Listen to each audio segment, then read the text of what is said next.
Everyone, I just want to give you my quick thoughts on the War for Cybertron trilogy. For Earthrise, I just finished it, and it has a lot of interesting lore nuggets built into this. But there's a lot of...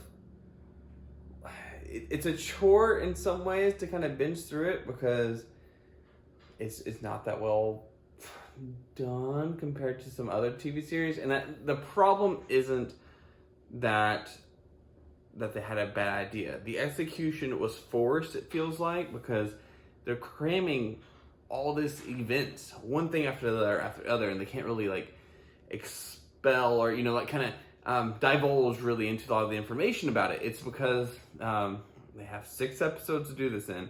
They have this arc of content and the subject matters they have to encounter, and it feels rushed and it feels cluttered.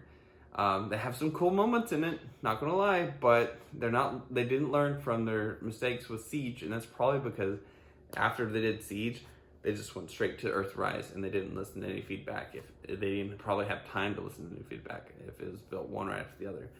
So they all talk like this still. And then we have the voices, they are where they are at this point.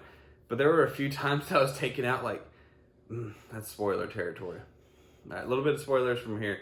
But there's this point where Prime was like going to defend people, and they're like, "Oh no, Optimus Prime!" And like, "Don't worry, he's a Prime." And all I could think was like flashbacks of all the time he got his butt kicked in Siege by Megatron.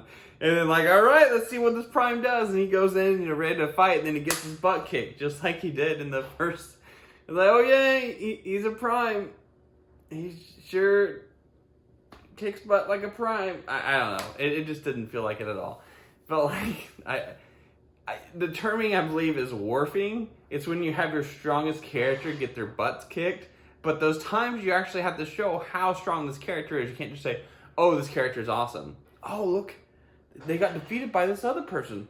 The other person must be even more powerful. Well, if you don't show your character being powerful to other people, then it's kind of hard to believe that they're ever powerful. But that's another thing. Just one more light thing, and the rest of this I'm gonna save for the review that I'm working on. It's like a monorail ride at Disneyland. You see some really cool things. It's entertaining, but it comes and goes really fast, and you're on the next thing. And there's something that you want to learn or see more about. You got to take what you can get on that ride because this train ain't stopping.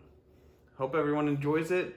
It's worth a watch, I think, but I think the Transformers franchise truly deserves a long continuation series, and I know Cyberverse isn't doing it. Cyberverse is designed for the younger audience, and obviously this War for Cybertron trilogy, it's not a long enough series to really give it like Transformer Prime, the original G1, Beast Wars, heck, even Beast Machines, I think, has way more episodes than this does. There's Armada and all the other ones. These longer running series. And I feel like they really should look into that if they want to care about their IP and give it a good story. But all they're caring about is just something to have the toys in, shovel it out. I mean, that's what this is doing, right? There isn't much substance here. But there's love and passion, I feel like, in so many things. People want this to be more, I feel like, from watching it. The people wanted it to be more than just a toy advertisement. There were some like really neat moments in the writing that were so good, but they were cut short because the time constraints, probably the budget constraints. So it's unfortunate to see that. And if you've already watched it, let me know what you think down below. All right, thanks for watching.